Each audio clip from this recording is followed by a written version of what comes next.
weight of years.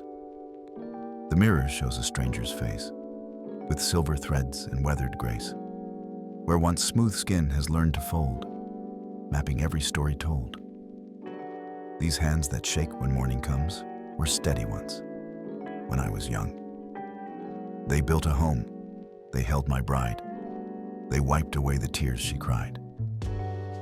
I stand here in the fading light, between the day and coming night, and wonder at the path I've walked, the words I've said, the ones I've locked away inside, where no one sees the catalog of memories that play like films behind my eyes.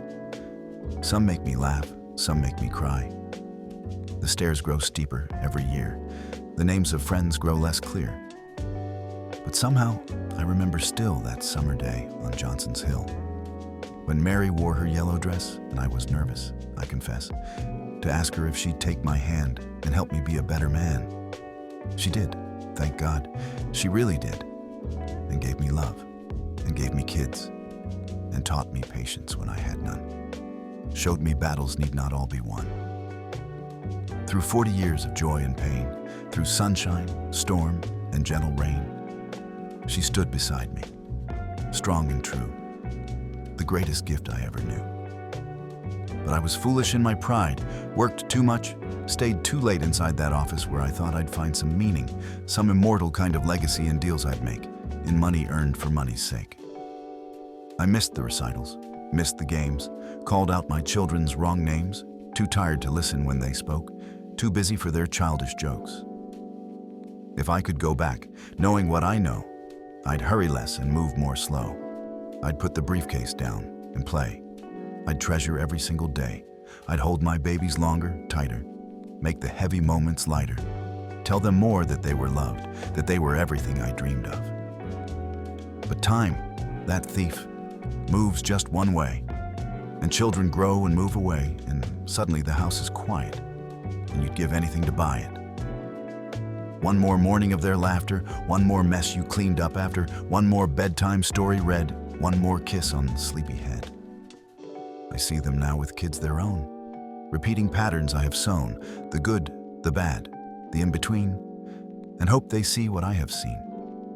That love's the only thing that lasts, that present matters more than past, that children need your time, not things, that memory's what truly sings.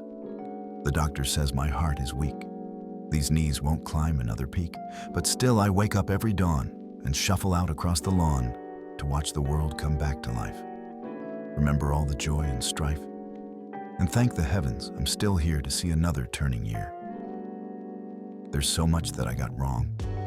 So many times I wasn't strong, I lost my temper, said harsh words that now return to me like birds that circle back to where they're born.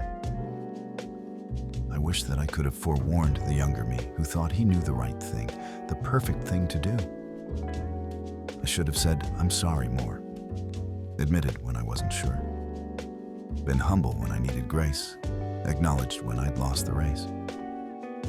I should have hugged my father close before he left, a walking ghost, and told him that I understood he did his best, he tried. He would have changed some things if he could too.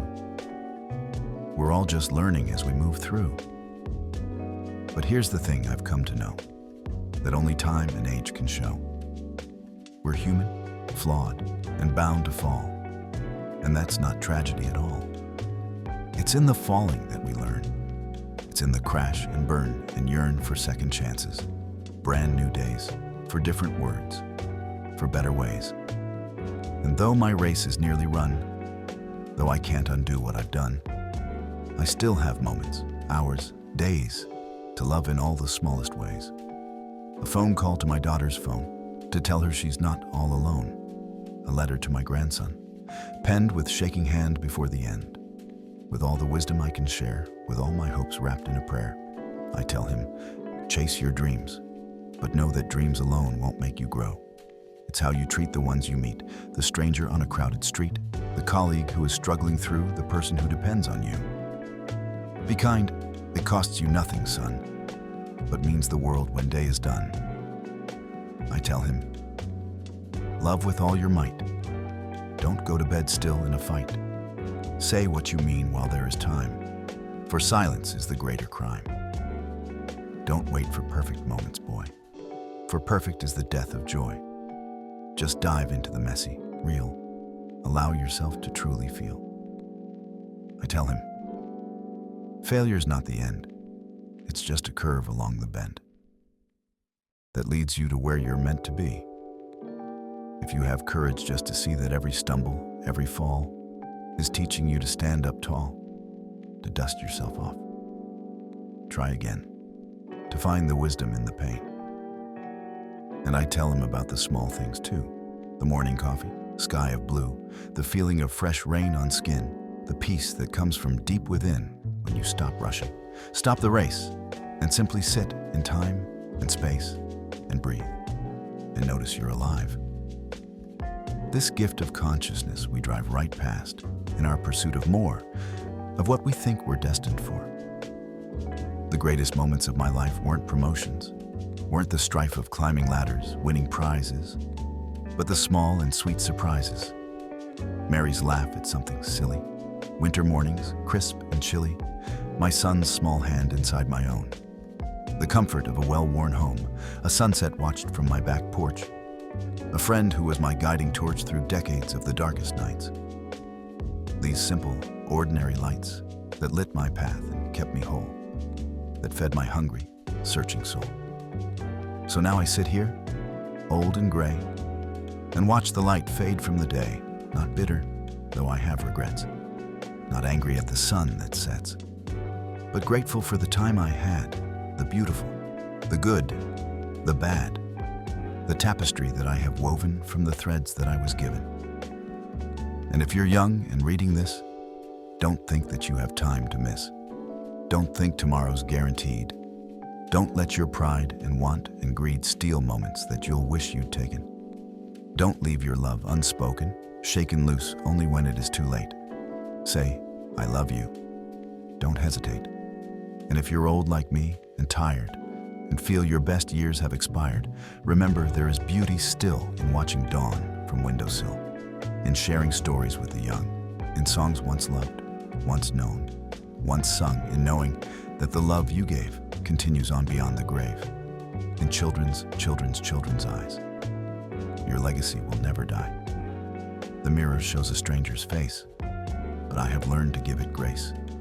For in these lines and silver hair are evidence I've lived, been there, through struggles, triumphs, loss and love, through hells below and heavens above. And I am here. I am alive. And that alone means I survive to tell you this with fading breath. Life's beautiful, right until death, if you can find the grace to see that every moment's meant to be lived fully, loved completely through.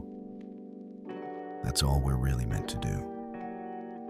So I stand here in the fading light, between the day and coming night, at peace with all I've done and been, with all I've lost and all I've seen, and ready for whatever comes, when all my earthly race is run, with hope that I have left behind some trace of love, some peace of mind, for those who follow in my wake.